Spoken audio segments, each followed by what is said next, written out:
i-open na natin. So tayo ay maglalagin. So ilalagay ko na dito yung password kasi nakasave na guys yung username ko. Ayan, naglalagay ko ng password, tapos login. So may ma-receive na verification code sa ating mobile number, kaya kailangan dapat laging active yung ating mobile number para maka-receive tayo ng verification code o 4-digit code number. So ito, i-tap natin yung login.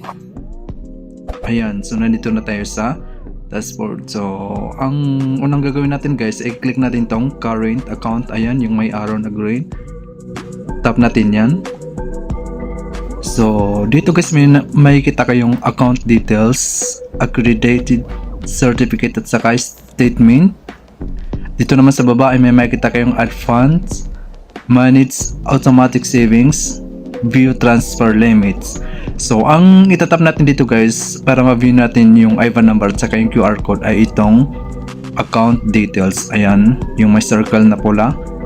Yan, tap natin yan guys. So ayan na guys, kung makikita nyo nandito yung customer name, tapos yung account number at saka yung IBAN number dito sa baba. So yan yung ikakopy nyo guys para makuha nyo yung IBAN number. So kung makikita nyo nandito sa taas yung QR code. So kung makikita nyo, hindi nyo nakikita yung number dito guys kasi tinakpan ko lang para sa purpose of privacy guys. So gano'n lang kadali guys, basta sundan nilang steps na ginawa ko kasi madali lang, mabilis lang guys kung paano malaman kung saan makikita yung IBAN number at saka yung QR code.